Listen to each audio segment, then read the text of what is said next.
আচ্ছা, আপনি কখনো গন্তব্যহীন ভ্রমণে গিয়েছেন? জি, আমরা যাচ্ছি। চলেন স্টোরিটা আপনাদের সাথে শেয়ার করি। ভোর 5টা আমি আর ভাইয়া বের হয়ে গেলাম আমাদের কাজিনদের বাসার উদ্দেশ্যে। সেখানে বাইকটা রেখে আমরা 4জন মিলে রওনা দিয়ে দিলাম।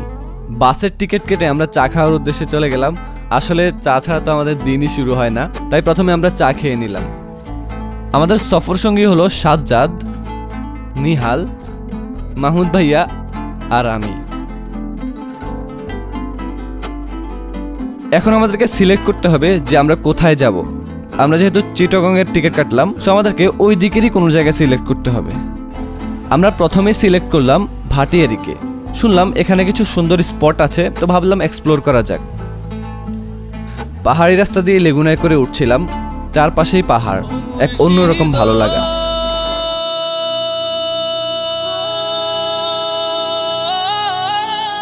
এরপর আমরা চলে গেলাম ভাটিয়ারি লেকে।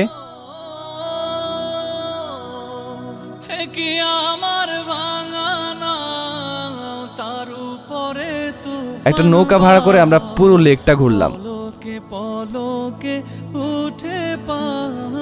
পাহাড়ের মাঝখানে এমন একটা লেক, সত্যি বলতে ফিলটা এক্সপ্লেন করার মতো না। দেখলাম কিছু মানুষ বড়শি দিয়ে মাছ ধরতেছে, একদম শান্ত একটা পরিবেশ। পরে মনে হলো উপরে উঠলে ভিউটা আরো ভালো হবে, তো আমরা সবাই পাহাড়ের উপরে উঠে গেলাম।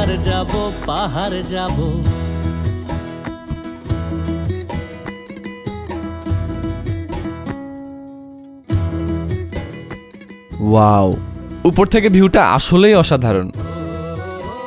আসলে এমন জায়গাগুলোতে সারাটা দিন কাটিয়ে দেওয়া যায়।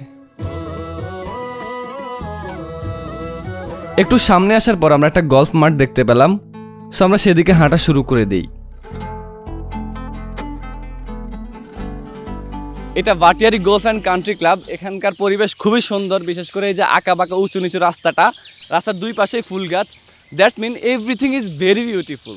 গল্ফের ফিল্ডগুলো এত চমৎকার কিভাবে হয় সেটা যদি আপনাদেরকে দেখাই। একটু আগে এখানে ট্রাক্টর দিয়ে কিন্তু এটা সমান করা হয়েছে। এই সাজ্জাদ, এখানে কিন্তু ফুটবল খেলতে কিন্তু ভাই সেই হবে ভাই, সেই ফুটবলের জন্য চমৎকার। এত মানে ফিনিশিংটা এত দুর্দান্ত।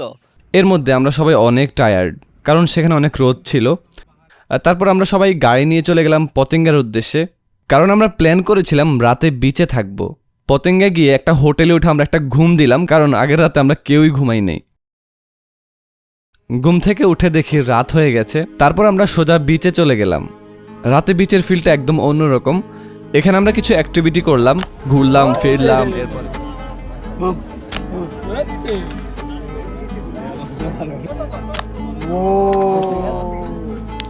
আছি পতেঙ্গা সি বিচে।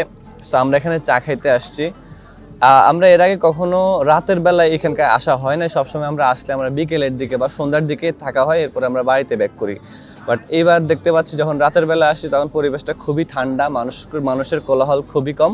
এটা যদি কক্সবাজার হতো তাহলে দেখা যেত যে সেখানে মানে অসংখ্য মানুষ, হাজার হাজার মানুষ। আমি ফ্রিলি যে একটা বসে মানে রিল্যাক্স করবো সেটা পারা যাইতো না কিন্তু, বাট এখানে আমি কিন্তু সেটা পারতেছি।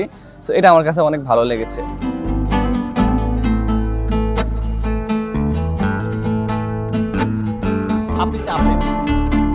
এরপর আমরা বাসায় চলে গেলাম। পরের দিন সকালে উঠে আমরা চলে গেলাম সিআরভিতে। সত্যি বলতে চিটাগংয়ের প্রত্যেকটা জায়গায় সুন্দর। যেদিকে যাচ্ছি পাহাড়, গাছপালা আর সমুদ্র, একটা ফ্রেশ ভাইব পাওয়া যায়।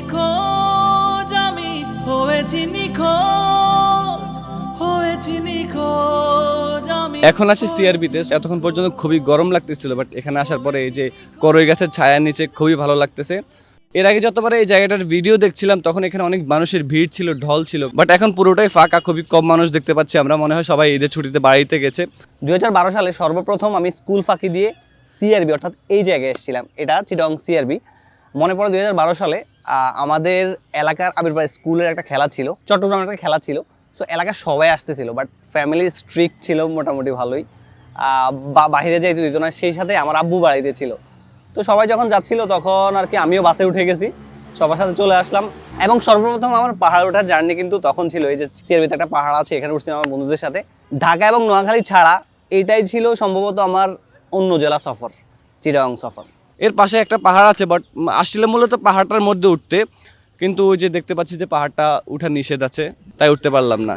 আরেকটা ভালো লাগার দিক হচ্ছে এখানে আমরা জুলাই বিপ্লবের কিছু গ্রাফিতি দেখতে পেলাম। এটা আমাদেরকে 24-এ সেই বিপ্লবের কথা স্মরণ করিয়ে দিয়েছে। আমরা এখানে একদিনের প্ল্যান করে 2 দিন থেকে গেলাম। এখন মনে হচ্ছে আমাদের ফিরে যাওয়া উচিত, কাজকর্ম তো আছে তাই না? তবে যদি পারতাম তাহলে আরও কয়েকটা দিন থাকতাম। আসলে মাঝে মাঝে এমন হুটহাট করে বের হয়ে যাওয়া দরকার। কোথায় যাব না জেনেই বের হয়ে যাওয়া, এই জিনিসটার মধ্যে আলাদা একটা আনন্দ আছে। আমরা যখন বের হয়েছিলাম আমরা নিজেরাও জানতাম না আমরা কোথায় যাচ্ছি, বাসা থেকেও কেউ জানতো না। আমাদেরকে কল দিতেছিল যে কই যাইতেছো, আমরা তাদেরকে বলতেছিলাম যে আমরা নিজেরাও জানি না।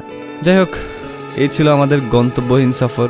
এখন আমরা ফিরে যাচ্ছি আমাদের বাস্তব জীবনে। আল্লাহ হাফেজ।